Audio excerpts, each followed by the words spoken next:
Hi everyone, welcome to week 4 in program development. This week we're going to be looking at the wonderful world of budgeting and program planning budgets to be specific.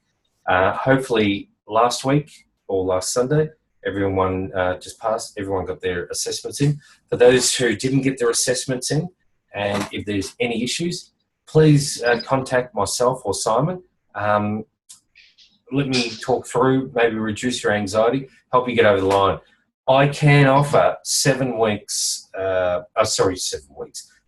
days extension straight away. So if you contact me and let me know that you're having any difficulties, or whether it be technical difficulties or uploading, etc., we can guide you through that. And anything more than 7 days, it's going to have to be referred to the course coordinator.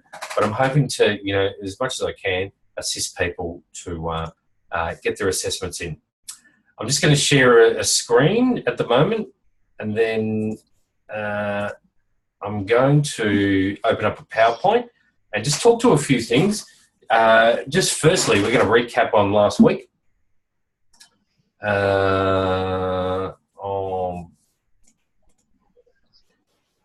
Bear with me. Okay. Everyone should see that by the magic of computers, learnings from week 3. So what were the aims? What are objectives? Anyone like to volunteer and answer on what are aims from last week? Yes, Maria. I'll have a crack. So aims are more broad. Aims are more broad, and objectives come down to specifics with timeframes and specific goals that are relevant. Yeah. So I suppose in welfare terms, or what would be, we kind of look at aims as those motherhood statements. They're a bit higher in the scheme. This is what we're aiming for. Objectives are starting to drill down into what are the things we need to do to get to those aims. It's like getting serious. So you've got your big statement. This is a general direction, and then you're starting to drill down.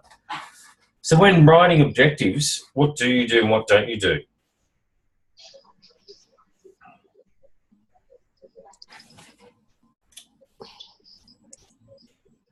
Yep. Maria? You've got to make sure that they're relevant. Only one or two objectives. Yep. They have got to be specific. Have a time frame. Yep. And there are a couple of others. Measurable, something that can be measurable as well. So what acronym are you trying to use there? SMART. Thank you. So Yes. So it's kind of like, I suppose, the objectives or goals, they're smart goals. So always keep that in your head when writing objectives. Are they measurable? Are they timely? And so therefore, are they achievable? Are we overreaching? Is it too short? Is it just right? And we can measure those very effectively. So when the next one, what formula do we use? We've walked into that one. Now for the next bit, KPIs, and I suppose in a workplace, what are they used for, and how do we keep KPIs as a really good tool so that they're motivating and not, I suppose, something to fear in the workplace, something to go, right, this is what I'm doing. What do you think some of the things are that help us achieve that? How could we construct them?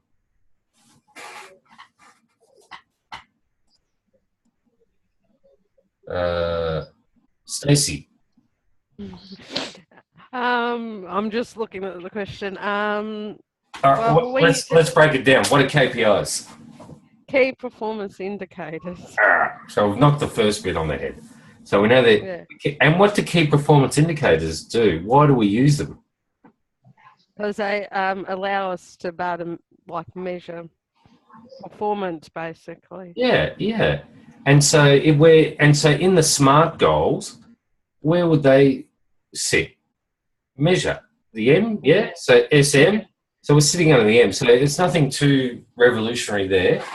So how do you think they might be able to motivate or demotivate? So to spur creativity or to crush creativity and achievement. If the KPIs are set too high where people can't achieve them, then you're going to have be demotivating people. Yeah. But if they're within people's reach, then it motivates them to strive for that. So within doing that, just setting KPIs in a program and thinking about them, pausing to think, it helps control the rigor in that program, because if you've got a number of people working on the program, that they'll be trying to just push. If you make them too easy, it won't, I suppose, spur people on or drive to greatness with the program. So you've really got to think where you put them. And it's probably, easier said than done. There's a little thinking in how you have to, tweak those. But basically, yeah, that's where we're sitting at.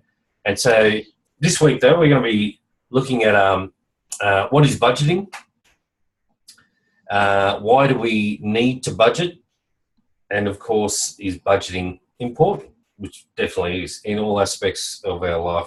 If we're going to, I suppose, save for anything or achieve anything from a monetary point of view, budgeting is pretty important.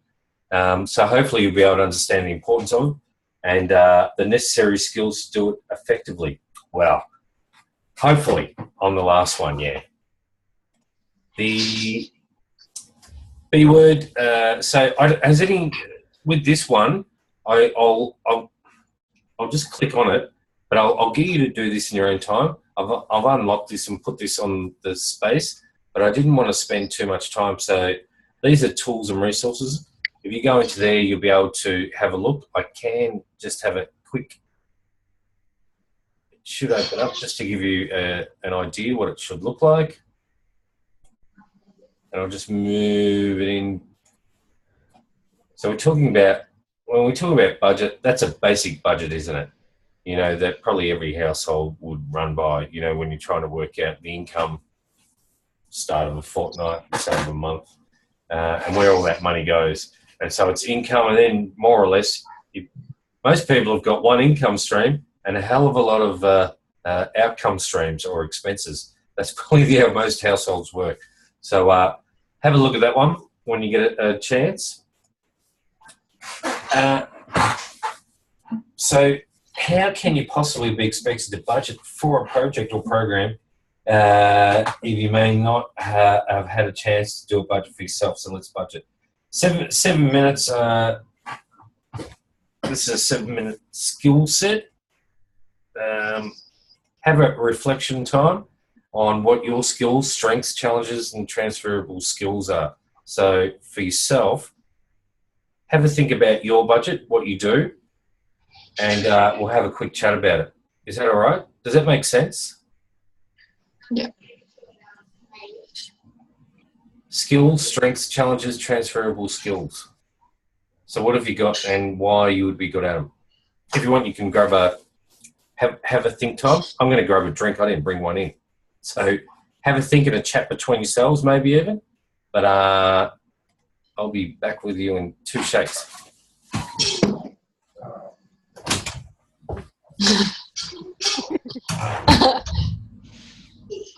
It's awkward. Yeah.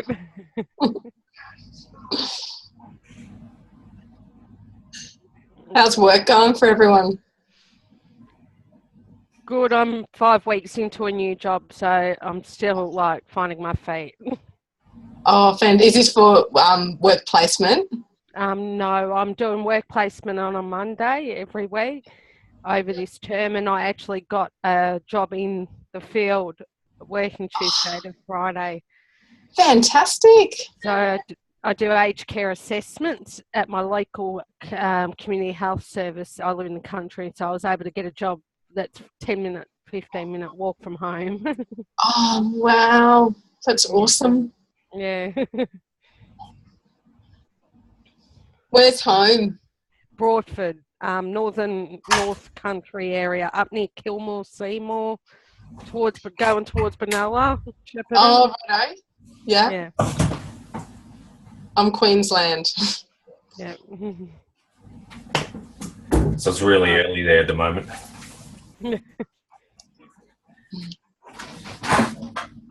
How everyone go as far as budgeting goes? What probably your skills in the budgeting area?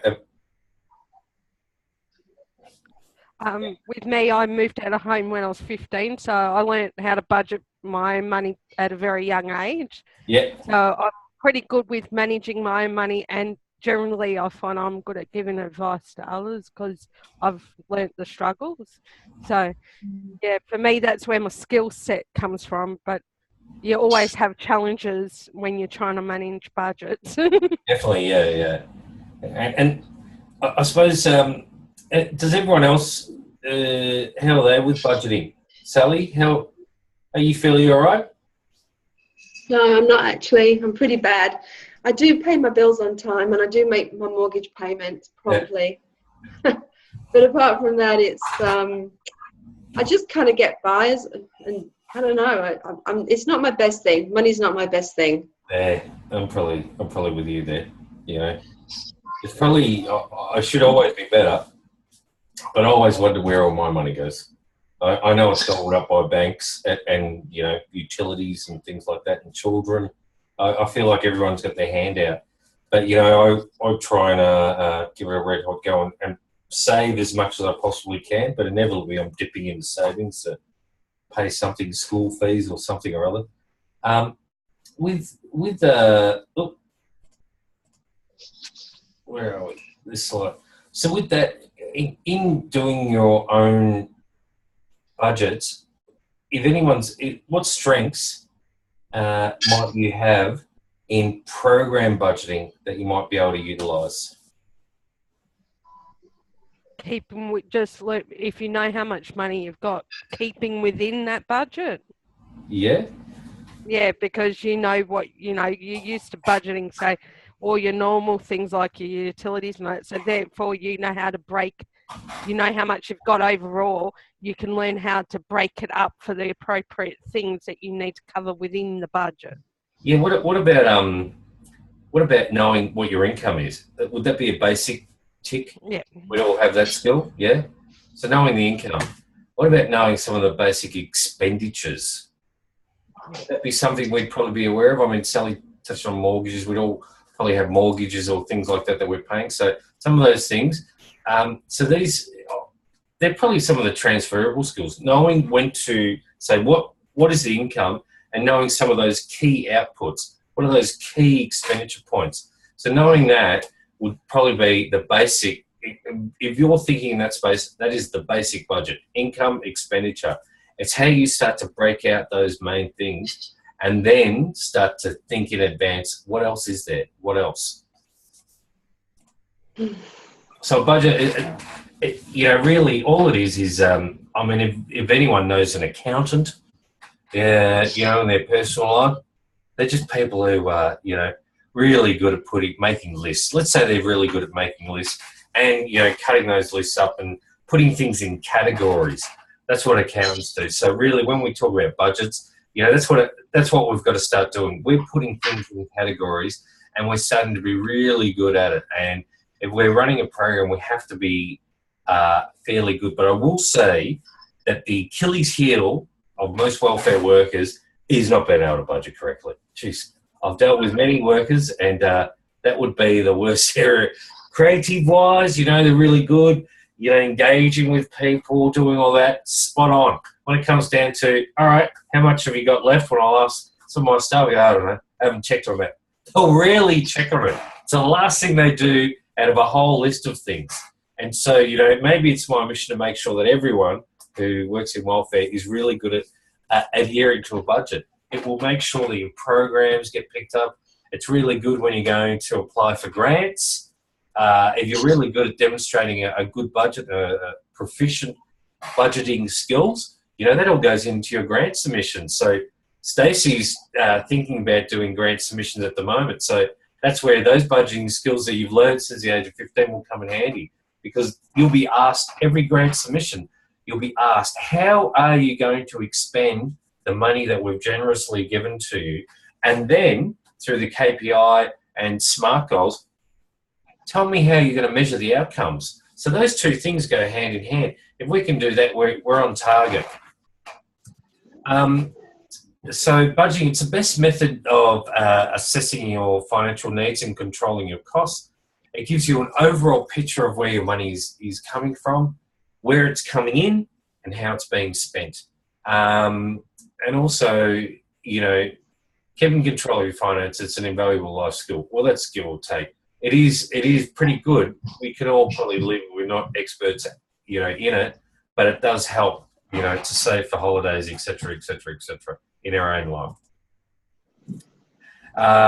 So basically, every organisation requires you to budget in your particular area that you might be working in, and so, you know, an example is, you know, working for a council. My goodness, I have to forecast a budget.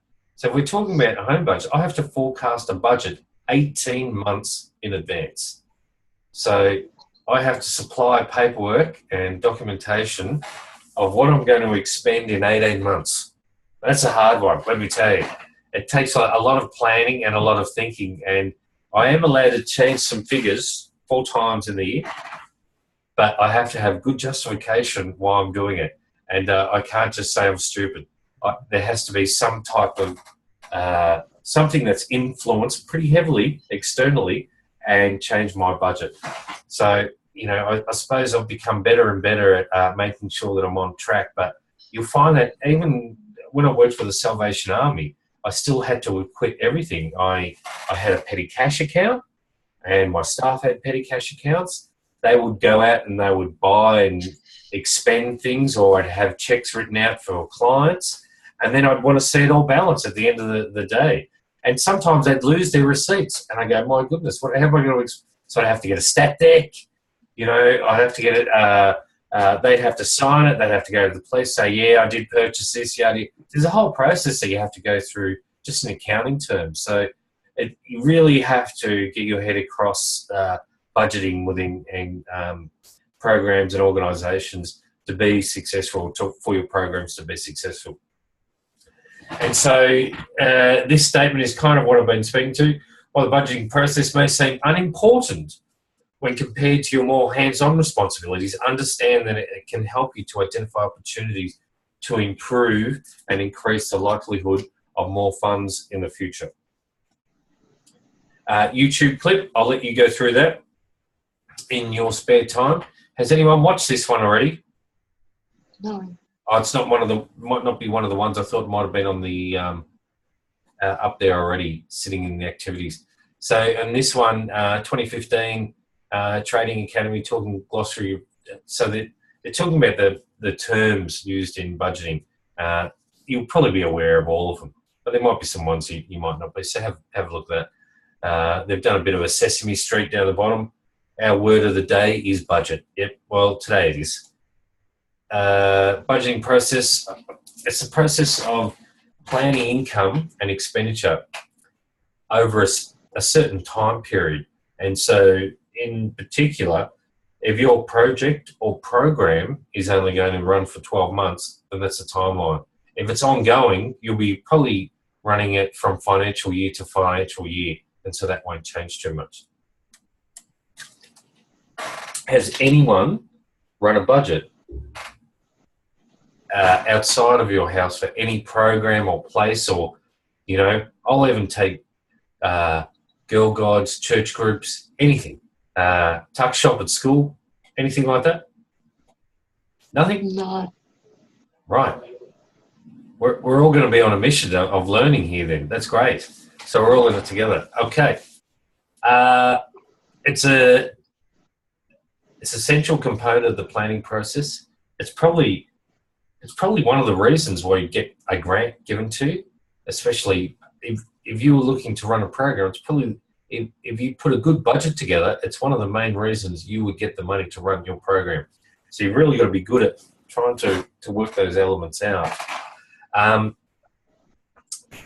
In measurement of your actual income and expenditure against the projected in a budget provides key indicators as well as warnings for achievement of objectives.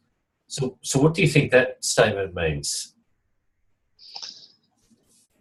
Have we got Julie there? Maybe not. Yeah, I am here, but my camera won't work. Sorry. So what do you think that means, Julie? That last one. Sorry? What do you think that statement means? Measurement of actual income and expenditure against that projected in a budget provides key indicators as well as warnings for the achievement of objectives. What are we talking about when we mention that? I'm not too sure, sorry.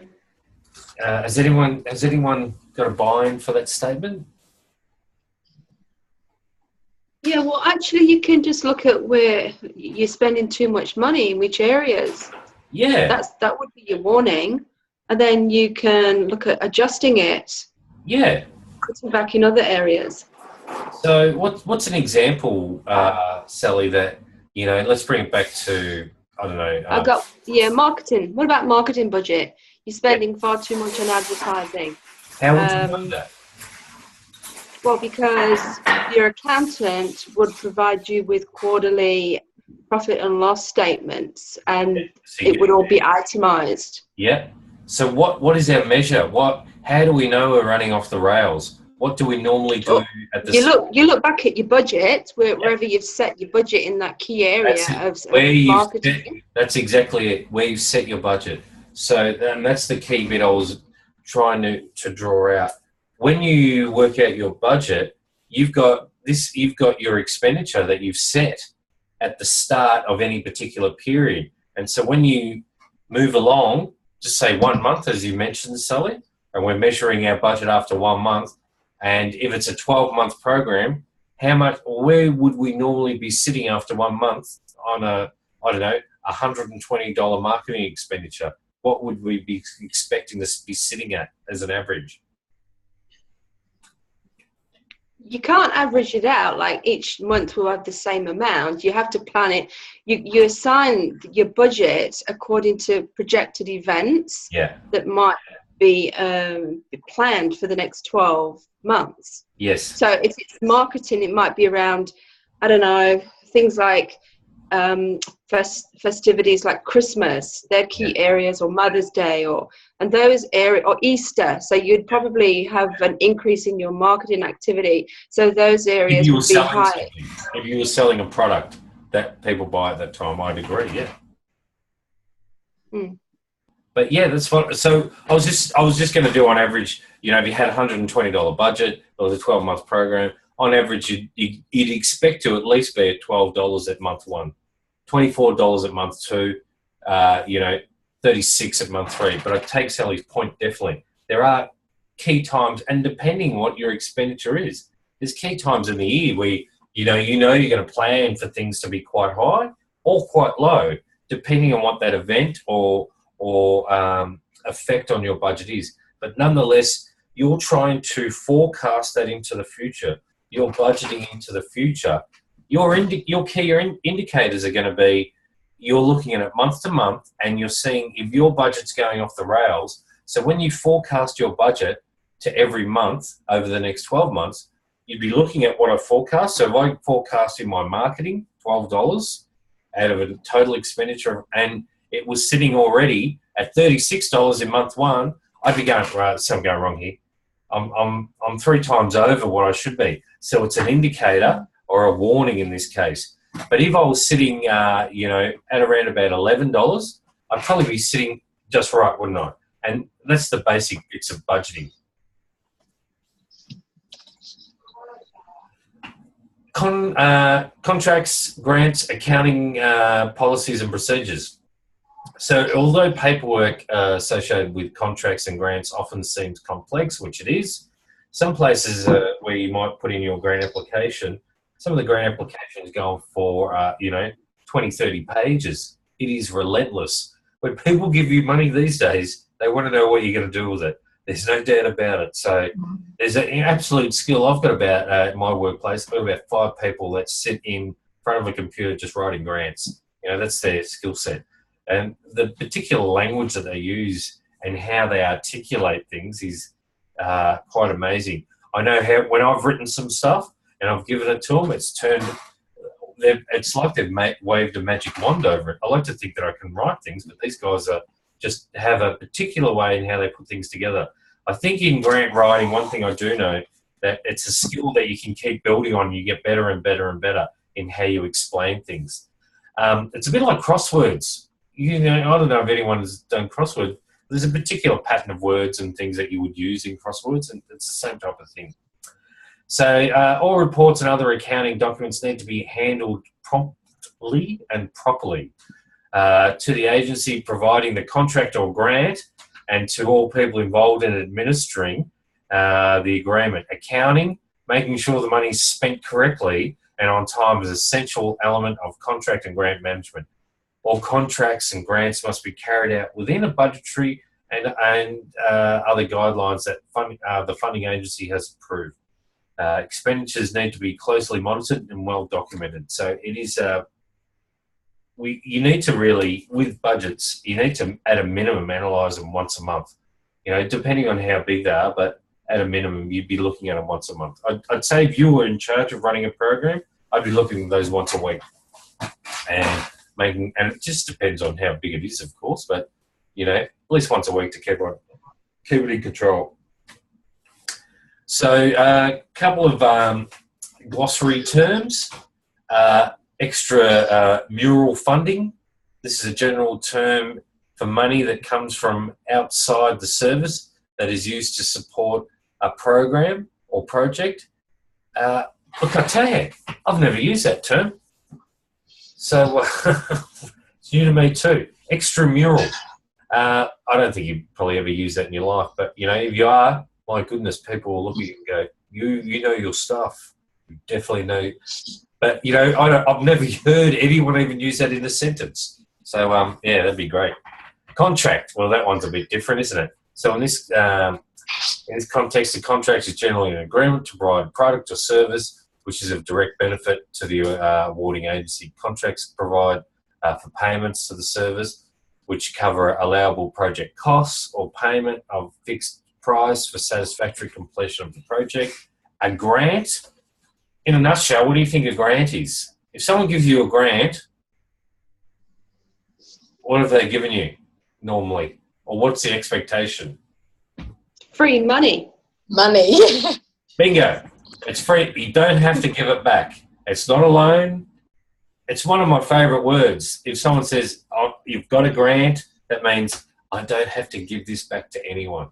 So you've got it. There is only normally one stipulation, though. You normally have to hand over paperwork in return. So you don't have to give the money back, but you have to show the results of your hard labour or the measurement of success. So as we spoke about, I think last week, when you run a small business, your profit is money. When you run a social project, what's your profit? The outcomes of the project. Yes, which is normally what? Social improvement or change. Or social change. change. Social change.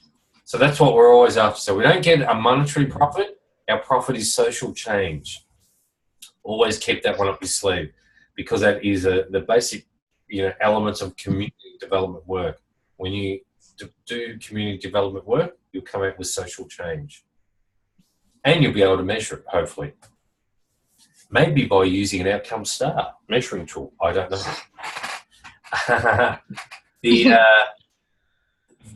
So general budget. So talking about glossary terms, program income. What are we thinking program income is? So that might be if like people pay a couple dollars towards the running of their own program, maybe. I don't know. Yeah. So you might be running a nutrition program, right? And in that nutrition program, you're asking people to come in and you're going to teach them, what nutritious meals are, and they're going to eat a lot of food there. So you say, well, in the nutrition program, we're going to teach you all these things, but also because you're going to eat a lot, we'd like a gold coin donation, if that's all right. And so you might collect out of 12 participants, I don't know, you might come out with $18 and you go, Booty, our program made $18. We spent $300, but we made $18, So, and we got $18 and some social change. Add those together and that's the equation. That's the profit. So program income is anything that your program brings in. So examples are registration fees or sponsored workshops, conferences, the sale of items fabricated under an award. I don't know what that means, but maybe hats. You could be selling hats that say, Marks Use Services, whatever it is. People say, oh, I want one of those Marks Use Services hat. I know they're going to be quite valuable down the track. I don't know. It could be anything. Options at an event, raffle tickets. Be careful on the raffle ticket ones. Unless you got a license, it could be a bit iffy, as long as you don't tell anyone. Churches run them all the time. But what is duration?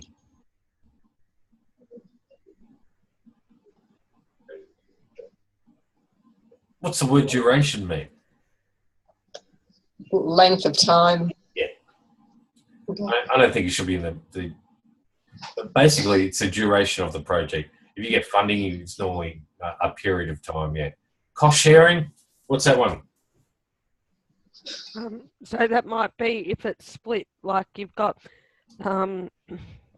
one program that's has multiple funding sources, maybe. So you're splitting the cost between those 3 or 4 different funding sources. So what's the key word in that cost sharing example? When you're working with multiple agencies on a project, it gets bantered around all the time.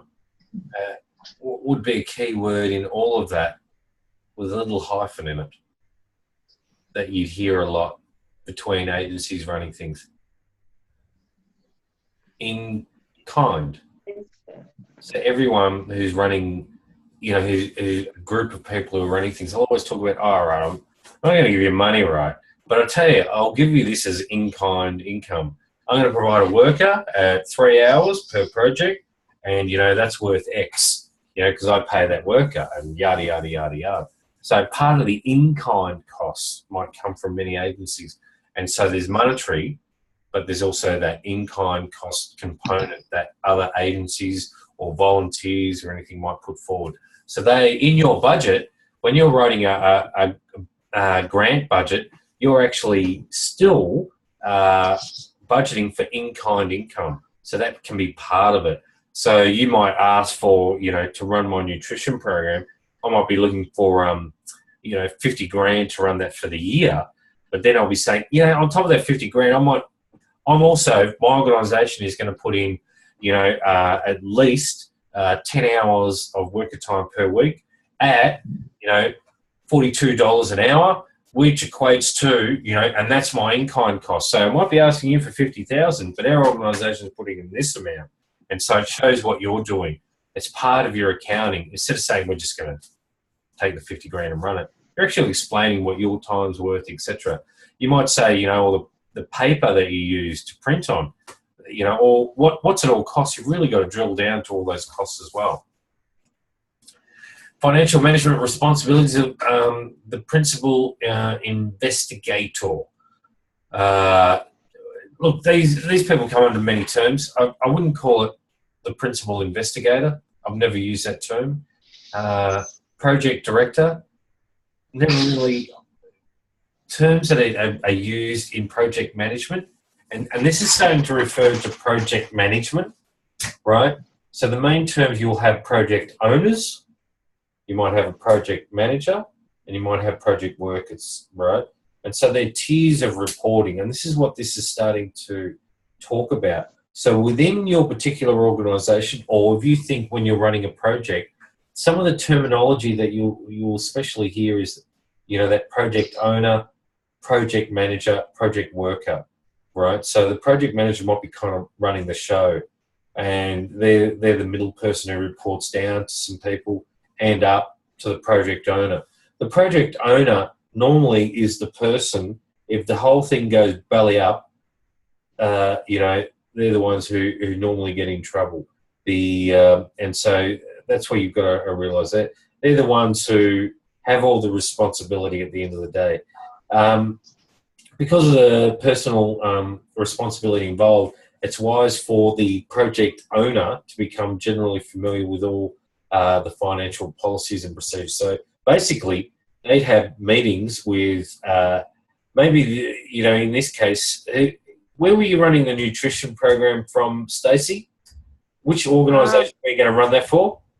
Kangan Institute Indigenous Kangan Education Institute. Centre. So Yeah. the project owner there might be the course coordinator, right, at Kangan, where that course falls under, or an educational coordinator, and then they would have regular meetings with you because you would be called normally the project manager. You're running it, Stacey, and so the project owner would want to know what's going on with the financial policies or procedures, or they might tell you, when you run this project, I want you to run to these policies or these procedures just so everything's above board and quite transparent. So that's where they come in. Normally there's a process for running projects in any organisation. They won't just let you go nuts and start doing it. They want to see some process that you use and, most importantly, a good level of transparency and reporting. Typical income and expenditure statement. Does anything look strange there to you? It balances. That's what I thought too. My goodness, that's really good. It balances. Wish everything I did looked that neat. But that one's a great one. The money that came in, they expended everything perfectly. I've never seen anything presented better. Basic income and expenditure statement. So, City of Moonee Valley grant, 2,000. I live in the City of Moonee Valley. It's great. Sponsorship prizes, 500. Total 2,500 income. So expenditure, right? There was camp. There was food, $700. Equipment, another 500. Bus hire, that's the cheapest bus hire I've ever seen. Buses are so expensive these days, I tell you. Staff, they're cheap staff too, and total 2,500. Beautiful. Knocked it on the head, balanced again. So does that make sense, what we're talking about there? There's nothing surprising about that. I'm not seeing anyone have aha moments. I think it's too easy. Budget planning. Normally I see people go, and then I go, all right, there's a little bit of learning. I don't think anyone's learning too much out of this one.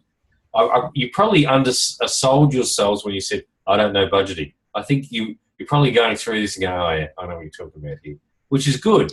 So when we move into creating budgets, you should all be across it, I'm hoping, in your programs that you create. Budget planning. So Sally hit this on the head before. So what's budget planning? What do we do first, Sally, when we're going to look at planning a budget? So we look in the next 12 months at projects or big events that are planned or going to happen, and then we budget around it. So we look forward. What else? Before we look forward, what else do we do? Which direction do we look?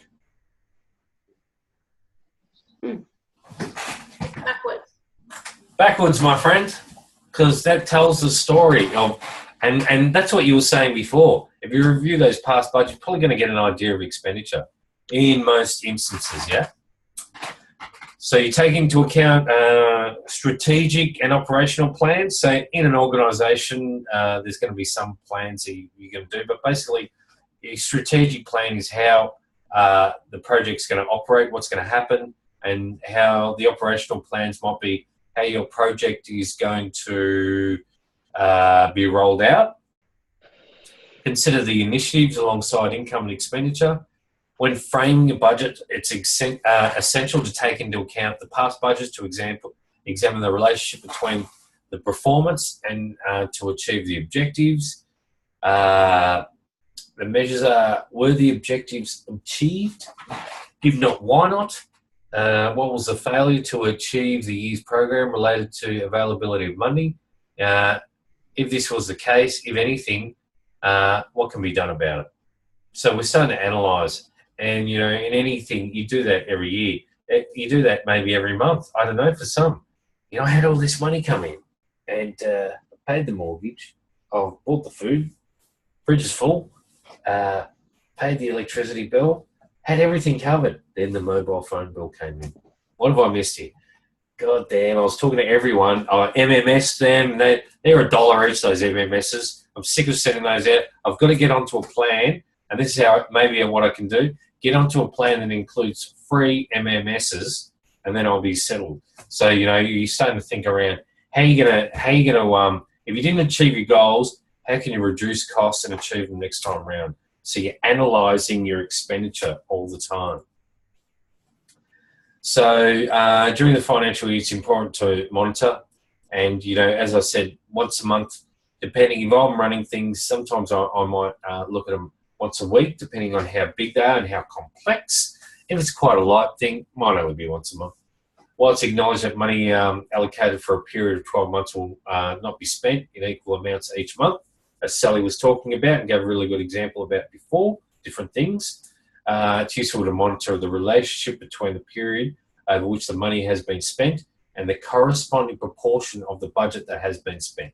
And so we're just talking about, all right, we've got $120 to spend on marketing. We know on average it's $12 a month, but there's going to be peaks and troughs. But we at least want to monitor where that's sitting, that money, the entire time. This may prevent blowouts in budgets. You betcha. All up, I've got 35, 40 staff somewhere in there, depending on what casuals I've got. But half of them are really crap. Hopefully they don't watch this. Really crap at budgeting, and money goes all over the shop. And I'm constantly saying, what was your thinking behind this expenditure, all that, all this? And they go, we do it for the young people. I go, yeah. But we don't. You've spent all the money. Now the young people won't have anything. You've got to, really temper what you're doing. But just like anything, welfare people just want to do good. They don't really understand that there's a cost. We need to be conservative. So review the process of the budget is not an activity; it just takes place as the end of the financial year approaches. I would say, if you're doing this, if you're looking at your budget once a month. You're not just doing it at the end of the year. You're really analysing what goes on, and so you hit targets. And this is what you really have to do. Monitor so you hit targets. Even if you're running a program and that program's going to run for 6 months, you're looking at that weekly and going, am I on target? Am I on target? Why? Am I adjusting it? It's really important. So in that, you should be examine the following aspects of budgetary performance. Projected income against the actual received, the relationship between budgetary performance and the achievement of programs. So how well you're going with your programs that you're running. The outcomes of this review will influence the framing of the next budget. And so that's going into the next year. However well we went this year will affect what you do next year and any changes in circumstances. Lovely picture. A lot of colour in it. Take it in. So basically, this is trying to say, in a complicated, this is a service. So in a service, you might consider all these things, but normally you're going to consider this in running a service. But these elements will come into your program planning. And so within that, the strategic plan, you define the goals, defining assumptions, estimate revenue and or cost of sale, cash flow and resource allocation, overheads, review profitability, budgeted financial statements, assign KPIs, performance management. All these things are elements of the budgeting process. You won't use them all to that degree. I mean, some of these, some of those are getting quite technical, review profitability, but in their elements by themselves, you'll be kind of looking at some or most of them when you create a program budget. So make sure when you're finishing up the project, make sure everything's paid for. So if you just say you've been running your nutrition program and you go, right, we're finished. We've had everyone through. It's the end of the 6 months. All right, I'm out of here. So Stacey goes, and then a couple of invoices come in. One for $3,500 for ice cream. Another one for $200 for the bus. We're going, what's going on there, Stacey? You didn't quit everything. You took off a bit too early. So you've got to make sure that at least, most places where you might have received goods from, you've got, 30 to 60 days. So you've got to make sure that you expend everything correctly and account for it. Also, advise the proper administration and personnel to end all salary payments. In this case, to Stacey, because she might have only been in there running this program. Then she's off doing another project at another place. So if I'm the project owner, I've got to make sure that I've cut out all the payments, etc., for that contract. Inform financial department when all the project costs have been processed, so the final invoice or financial report can be submitted. And that might be talking, if I got a grant to run my program from a philanthropic organisation, I would have to prepare a financial statement for them at the end of my project and give that in. If it ran over 2 years, I might have to do that, every financial year. But nonetheless, I have to get all that prepared for them. So it's something worth considering. So this is an activity. Now, I've put this up, this activity, I put it in the space for us to do. So basically, thinking about, we talked about, and you would have seen one of the blogs I talked about, what's some of your program ideas that you're going to put together? Yeah, and share that with everyone. Now, thinking about that, I want you to add on to that a little bit. Think about what your income is going to be, where you might find that income, and then think about, for the program idea that you've got, what are your major expenses going to be? You don't need to drill down to minute, there's going to be 4 packs of paper clips, but, think about in general what you're going to have within your program, the main expenditures. I'm just trying to get you to think in that space from a budgetary point of view. So where might you get your income for your project idea? Where might your major expenditure points be, to the best of your ability? Throw that up. I've set up a forum. And so in the week's class on week 4, once you click on the forum, you'll be able to add all that in. And it just shows you're working out. It's just to get your brain into gear for when you do your main project. So, Excuse me, Mark. Yeah. Yeah, with that one, it can all be done, because I'm still waiting on confirmation of funding. It can all be done in a hypothetical situation. Of course. Yeah. So, because Lots of learning in that hypothetical sphere. We're in it right now. So, just thinking about how would it look, and it's really to show how you're thinking about this and just getting you into the right headspace, yeah? Yep.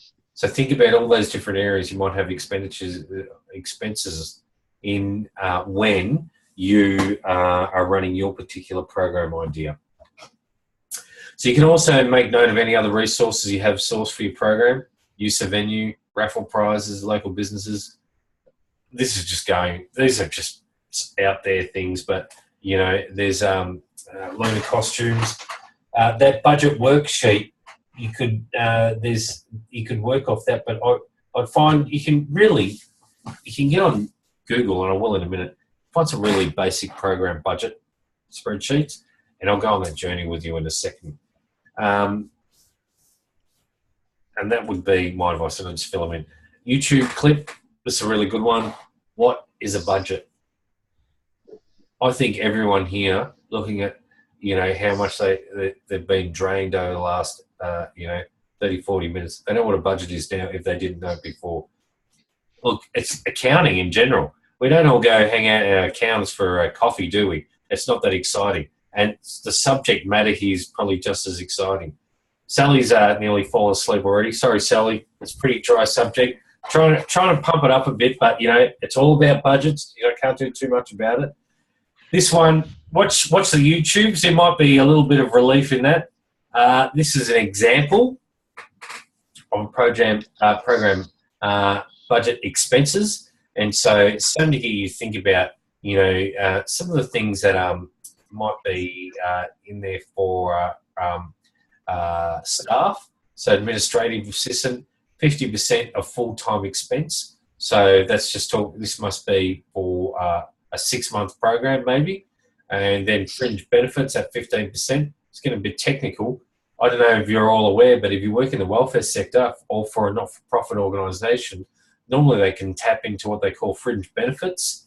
And so those fringe benefits might mean, in a lot of cases, that you can receive 30% of your wages tax-free, or up to 30%. And so normally it's capped at a level, but that's what that refers to. I don't expect you to go down to that degree. And this is talking about temporary employees, a program coordinator, program assistant, job readiness, workshop materials, office supplies. So we're talking about stationery, postage. Geez, that would be a bit different now, wouldn't it? What is it, $1 an envelope? So postage, staff travel. So that could be for using your own car or a workplace's car, and other. So that might be petty cash, yeah? Where do you find grants for projects? Here's a couple of places. Community grants, grantready.com. Actually, go on the site, have a look at the site, and then maybe just in the discussion forum, if you find any really good ones, can you throw them in the discussion forum for everyone under week 4, great place for grants? And I'll start it up in the discussion, but if you find some, it's changing all the time, but have a quick squeeze. If you find a fantastic one, share it with everyone. And so maybe people running programs can come and have a look, yeah? So that was it. Thank goodness, it's over. So budgets, let me go online. I'll just click on something here.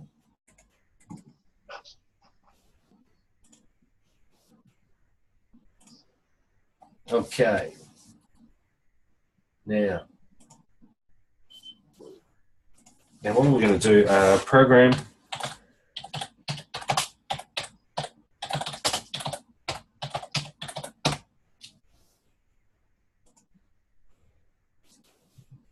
Images, my favorite. Now I'm just showing you a couple of examples. Which one do I like here? I will grab, that's a home one. Let's go with that one. Right. Can anyone, is that too small to see? A little bit. I'll see if I can visit the page. Just a really basic template. And this is all you kind of need to do. I'm hoping that it's a freebie and they'll just let me grab it.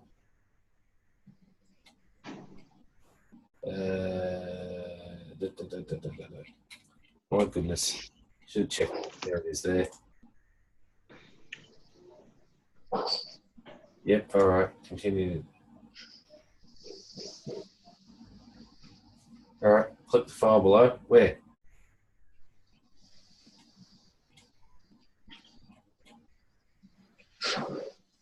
My goodness. What are they doing to me? Yeah, just down the bottom, skip survey, and then I think it comes up. I use this website for something else. So down the bottom, there's skip survey. Isn't it? No, further up the page. There, yeah, down, skip survey, the little arrow. Oh, If you go there, I think that it was so downloads. camouflage. I did not see that. I think it then tries to download once you do that. Yeah. My goodness. That is Sorry. when you're trying to rip stuff off for free, it can be arduous, can't it? No one gives you anything for free these days. All right. Here we go. Well, look. That's proved me wrong. Some people do download things for free. So, now that's just a quick search, but look, already we've got a project budget, starting balance. This looks like it's got formulas in it, eh?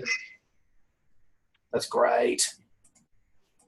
So there's formulas in some of these. So it looks like if you put in your department budget, customer billing, invoicing, existing revenue streams, and then, it gets down to here when you can start to put in your own itemised expenses.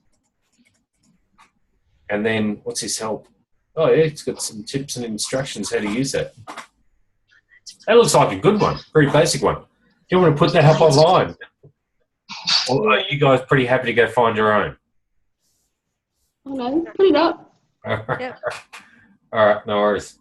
But, I'm just showing it's really quick to find different things that have been created. Normally you can find anything on Google Docs and things like that. So, but that one I will put up online. So I should be able to do save as. Yeah. All right, great. All right, I'll shrink that for the moment. So yeah, that's quite interesting. Now, is there any other questions for this week?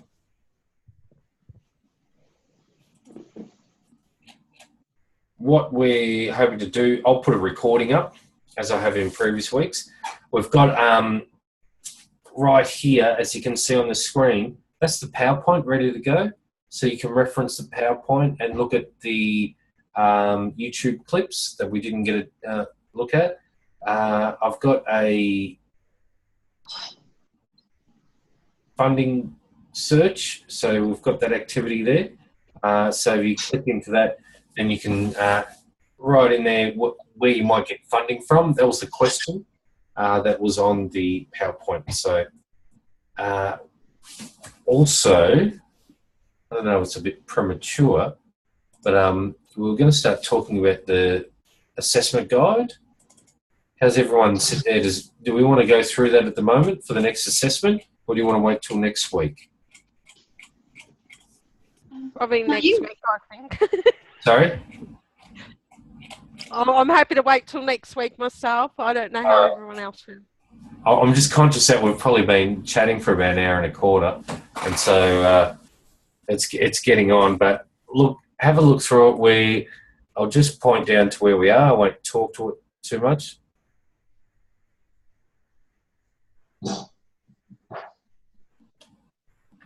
So the next one is week 6, assessment task 2, part A, planning an event or program. Yeah.